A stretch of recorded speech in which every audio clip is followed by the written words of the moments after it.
Good morning, everybody. We're heading over to a town. It's a ghost town called Shakespear. It's over in New Mexico.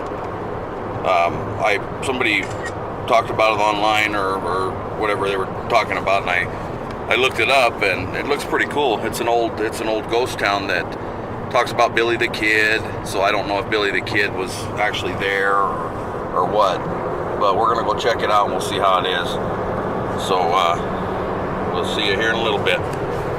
We're at the Shakespeare ghost town. How you doing? Okay, welcome to Shakespeare on behalf of Manny Ho, the owner of the town. Reminder that we do have everything out here either bites, sticks, stings, or scratches you, so be careful. Do not go into any building before I do, because we have had rattlesnakes in some of the buildings. There is bathrooms right around the corner. Up until about 5 years ago, see that little brown building down there? That's where you went. This building was built about 5 years ago, and we got 2 bathrooms in the back. You're standing on the porch of the dance studio. This used to be a manager's house up at the Santa Rita Mines up in Silver City. When they enlarged the mine, this house was sold to somebody in Lordsburg. They lived in it until the 60s. It was brought up here and turned into a dance studio by Rita Hill and her daughter Jana Lou. Go ahead. If you've got questions, feel free to ask. If you want to see what Jana Lou looked like, that's her right there.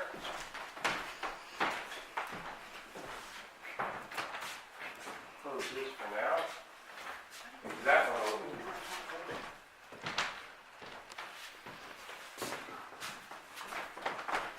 At first they had a piano, then they got a generator and ran a record player. It's still back there.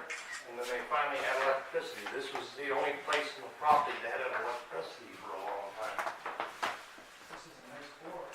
It's pretty neat. Old building. This goes back to the Old original building. house. And as a matter of fact, Oh, look at the old record player back here. Oh, there you go. That's the old CD player there. Vinyl.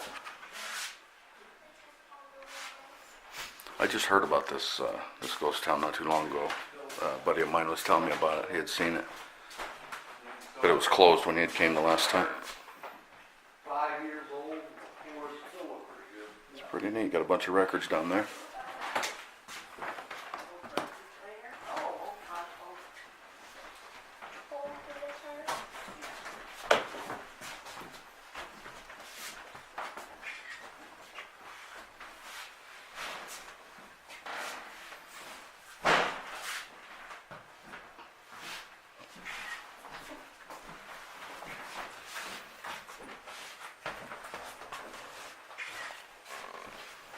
Wonder how much that Pretty neat. collection of 45 is worth.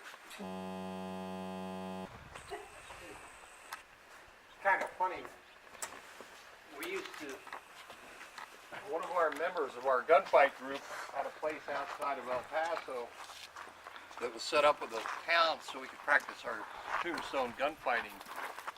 And he used to set up so that we could, he'd get tourists to come in. Tour buses to come into his home, and we'd do gunfights for him and all that. But the buses would pull in, and everybody would jump out, and we'd stand on the false front that looked like tombstone, and they'd take pictures of us. One time, a busload of British tourists came in, and they ran out, and they saw us standing in front of the town, dropped their cameras in a pile, and wanted us to take pictures of them posing on the false front. Wait a minute here. Something's wrong. In 1973, the state of New Mexico and the federal government were going to put a new interchange at mile marker 20, where the welcome station is for the state. It was going to cut right through one of the best pastures that the Hills had. They own 9 sections of land, which is about 9 square miles, and they ran about 60 to 70 head of cattle. And you understand, I know you're from Canada and how green and everything it is, And it's there, it's about 3 or 4 head per acre. Here it's one head for about 20 acres. If you crush it, you do it? It releases a very Oh, wow. Does it ever? So this is what we've been seeing on the road, like just the shrubby, and it can get fairly big. Yeah. But this is an invasive plant. It wasn't here. This area probably had. Whoa, we got some more people. Yeah. You take them. Here's some money in case you need it. I'm gonna go get it.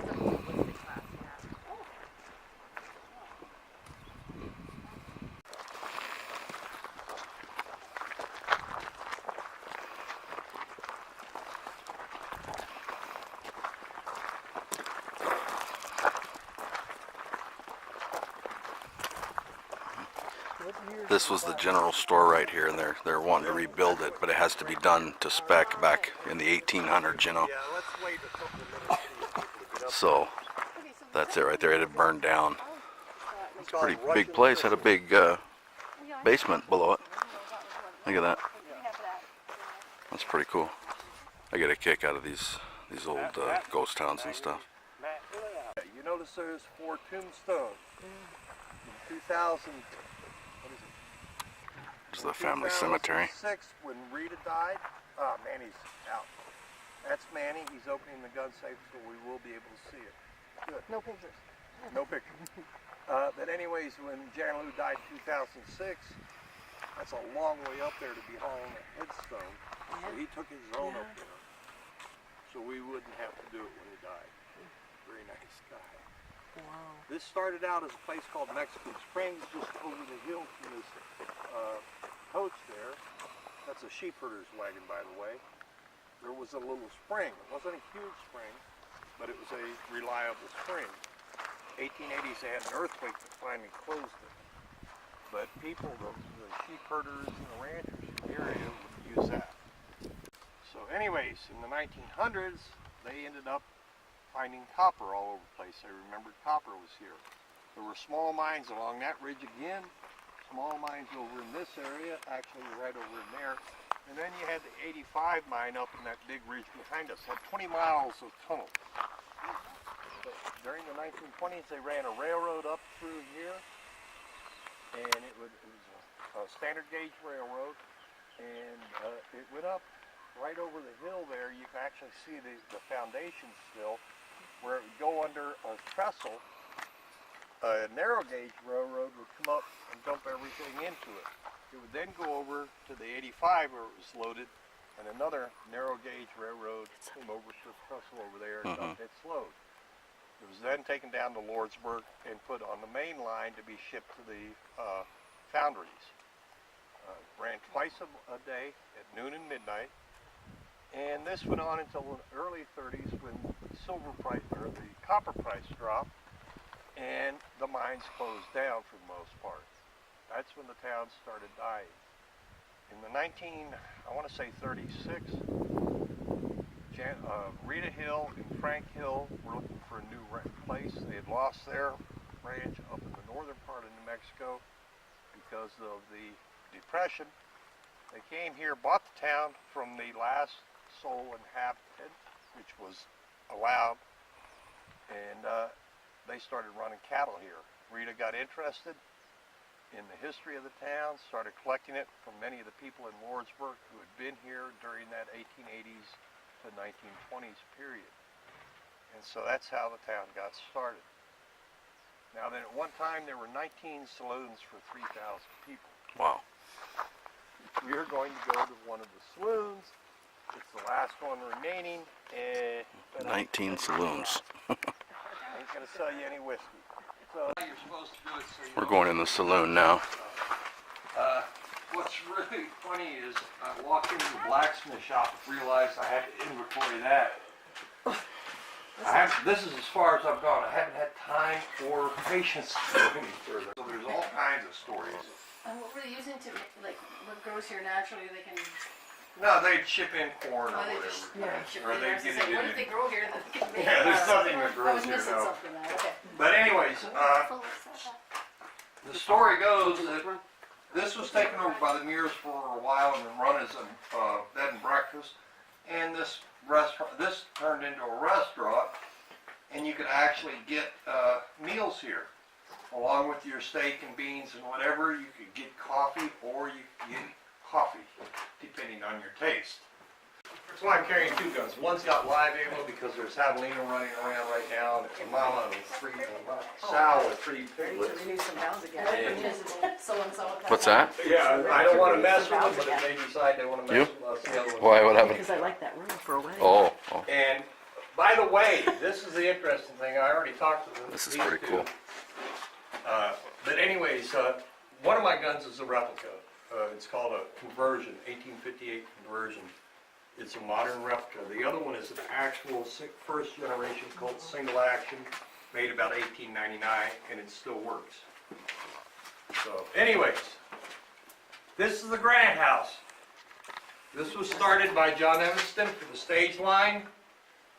During the time the town was called Grant, he ran this line for one of the offshoots of the Butterfield stage. It ran north of here, actually, the Butterfield line. There is a book coming out, and within the next 2 years, the Butterfield stage line will become a National Historic Trail. We're going into the hanging room, is what he calls it. I mean, it's a different angles. John Evanston got hired to keep It's it. perfect. A lot of big cracks, though, do you? No, you don't. This is the hanging room. John Evanston got tired of people going into his bedroom, so he built this. You notice the ropes, those were for the anniversary of the stage line coming through also. But we do know from history anywhere from 8 to 30 people were hanged in this room, to include the possibility of 3 ladies who really must have been bad to be hanged here. And by the way, before you ask, that's just the yucca stalk that has been bent into that shape somehow. Wow. We do know the Quite a last few 2 people hung in this hanged room. here. One was Russian Bill Tettenborn, and we had Sandy King. Now, Sandy King had been one of those cowboys in the 1870 silver rush that was guarding the place. When the silver gave out, Sandy stuck around, became a good Southwest New Mexico rancher, which means that you would go across the border, find stray cattle, bring the cattle back across the border, shooting the vaqueros guarding the stray cattle if you had to. It's really a neat little town. There's a lot of history, a lot of, Doc Holliday, Billy the Kid, the Clantons, all that. Hey, probably Wyatt Earp. I didn't hear anything about that, but I'm sure they probably all came through here. In the 1870s, Silver Strike, this was turned into a hotel. Oh, it was a hotel. The second floor was added, and a dining area was added. When Colonel Boyle bought the town, he renamed this the Stratford House. Stratford House. We're right down the There main you street right go. here. This is all. Don't there's a- worry about it. We had 2 ladies one time Like a- who were Shakespearean scholars from Harvard. Look at that in the side of the hill right there. Can you see it? How could they not? I don't know if you're tall enough. It's right there. It's like a But anyways, cellar. Yeah, I see that. Built during in this there? period, it was used by Rutherford B. Hayes on his Western tour. He was the first president to take a tour of the Old West. Huh. It was used by Lew Wallace, who stayed here as when he was governor of New Mexico. Lew Wallace also was the writer of Ben-Hur. And we had a famous person hiding out here in Shakespeare, washing dishes for a while. Now then, you'll notice the big damage. Part of the damage comes from age. This actually came from the 2 earthquakes we've had out here.